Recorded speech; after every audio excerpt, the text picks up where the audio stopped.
General Hospital spoilers tease that Willow Tate stood on the edge of the pier, the wind whipping her hair around her face, as if nature itself was mirroring the chaos inside her. Since the wreckage of her marriage, the fracture lines in her life had deepened into canyons. Her children were gone, out of reach, their laughter and trust stolen from her not only by circumstance but by the man she had come to blame for every misfortune that had befallen her, Drew Kane. She had once thought her battles would be with herself, fighting to overcome her mistakes, but now she realized her war had a name, a face, and a relentless grip on the power he wielded over her life. In Port Charles, whispers of Drew's misdeeds traveled faster than the current in the harbor, but his public veneer as a polished politician kept him shielded. It would be a cruel kind of irony if, after all the political maneuvering and vendettas, it was Willow, broken, bruised, yet dangerous in her desperation, who finally brought him down. Drew had his secrets, and Willow held one that could shatter him. He knew she had been the shadow in the night, the stalker who had targeted little Daisy Gilmore. It wasn't random, it was an act of calculated vengeance against her ex-husband Michael Corinthos, Daisy's father, and Sasha Gilmore Corbin, Daisy's mother. She had chosen them carefully, wanting Michael to feel the same hollow ache she felt every day without her own children. The fallout had been swift and decisive, Sasha and Daisy leaving Port Charles, severing ties with everything familiar, just to feel safe again. Drew saw in this a lever, a way to chain Willow to him when every instinct in her screamed to run. His sly brand of blackmail was insidious, wrapped in false charm and smiles that promised protection while his hands tightened around her freedom. He might use this to force her into some twisted semblance of reunion, because in Drew's mind, possession and affection had always been interchangeable. The thought made her stomach churn. Willow knew she was in the corner of a game she didn't want to play, but the danger was that she had learned to play it well. If Drew thought she would bow to his pressure, he had underestimated the depth of her resolve and the volatility of someone with nothing left to lose. Her mind replayed scenarios late into the night, visions of taking him down so completely that he'd never see it coming.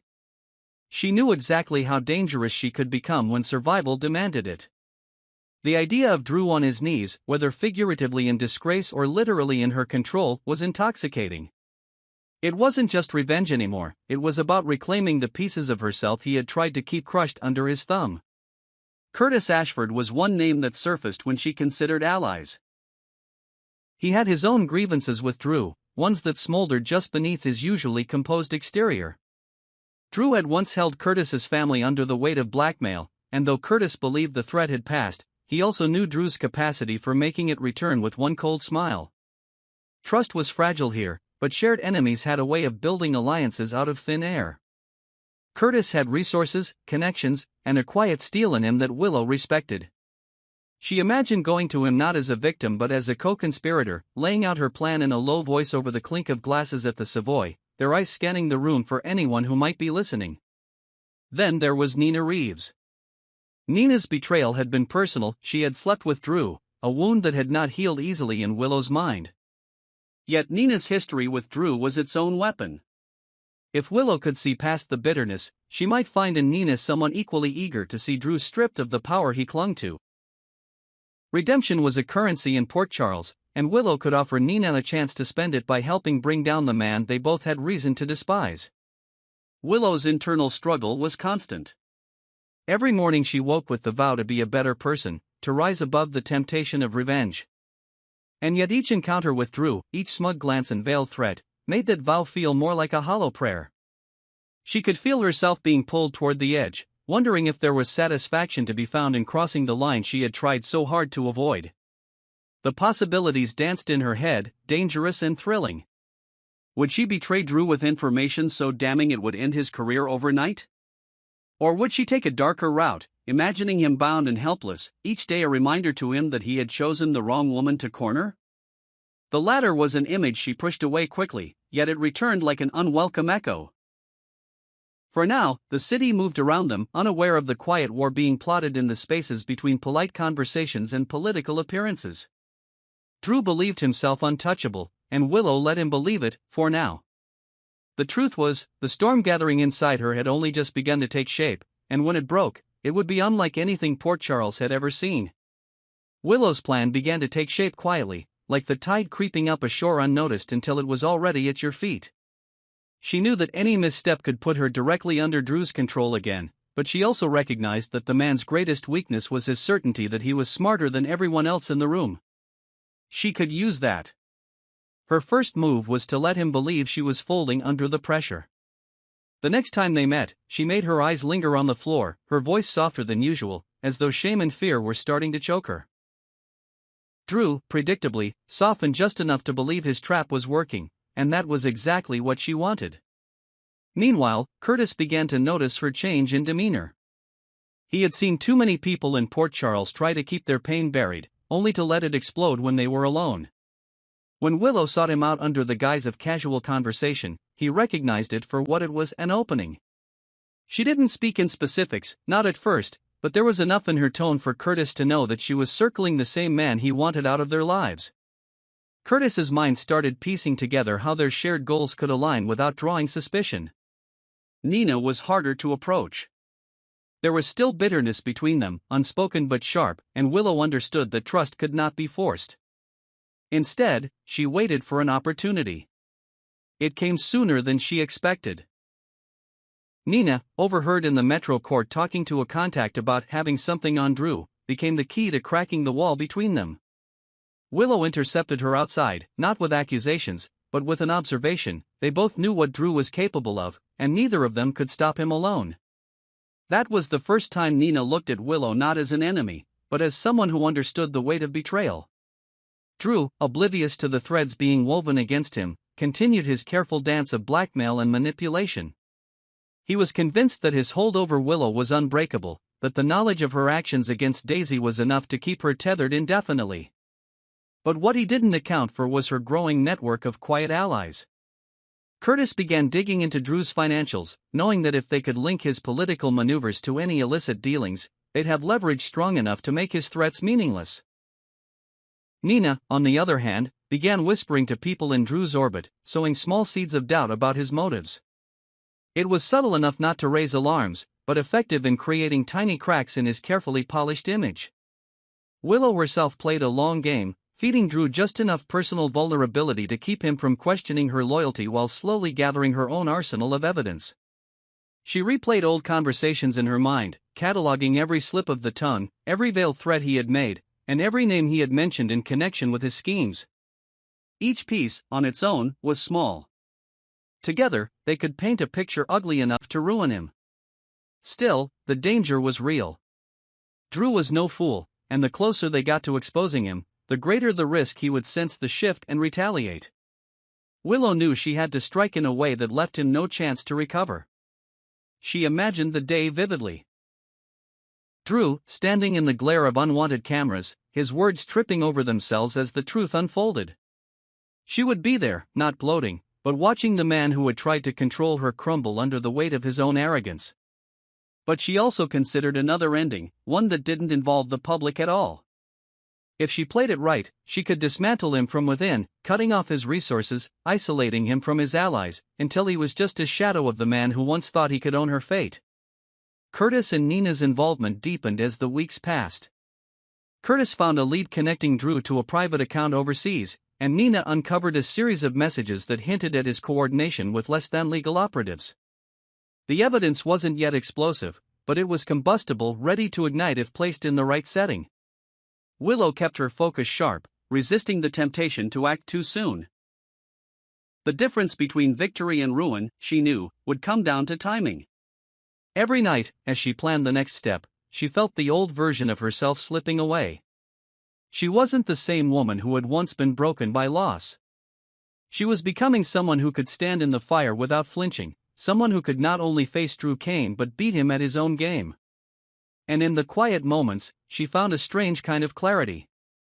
This wasn't just about revenge anymore. It was about ensuring that no one else would have to feel the cold grip of his manipulation. When the day came, whether in a courtroom, in the press, or in the shadowed corners of Port Charles, Drew wouldn't see it coming. And Willow, with her allies at her side, would make sure he never rose again. The morning it began, Port Charles seemed unchanged, but to Willow it felt like the entire city was holding its breath. Every move had been calculated, every conversation rehearsed in her mind, and now all that remained was to set the pieces in motion.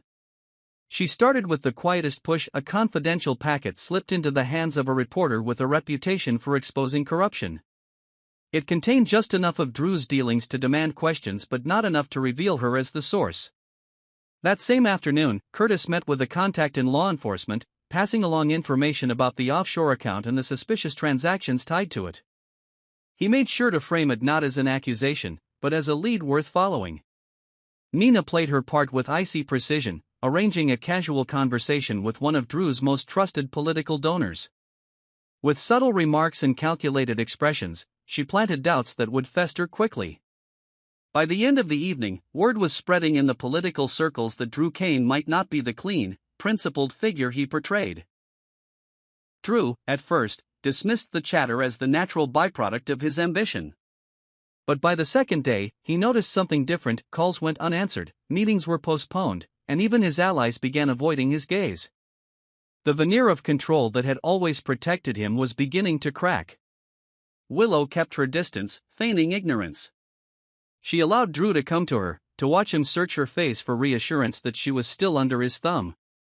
Each time, she gave him just enough warmth to keep his suspicion low while the ground beneath him eroded. Then came the real blow. Curtis's contact confirmed that the financial investigation had escalated. Authorities were quietly freezing one of Drew's accounts, pending review. The offshore funds he had relied on as a safety net were suddenly untouchable.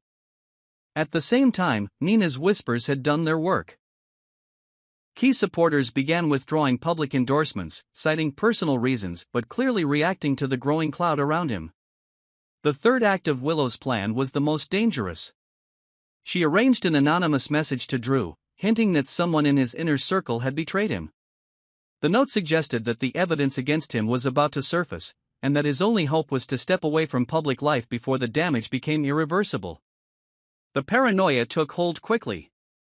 Drew began to second-guess every conversation, every ally, every move he had made in recent weeks. He grew erratic, snapping at people he once charmed with ease. Curtis noticed it first in the way Drew's eyes darted during their rare encounters. Nina saw it in the way he began avoiding public places entirely. By the time the first article hit, a restrained but damning piece connecting him to questionable financial activities, Drew was already on the defensive. He issued a statement denying everything, but the press smelled blood. Questions multiplied, rumors swirled, and the image he had cultivated for years began to collapse in a matter of days. Willow didn't celebrate, not outwardly. She knew the most dangerous people were often those with nothing left to lose, and she wasn't about to underestimate him now.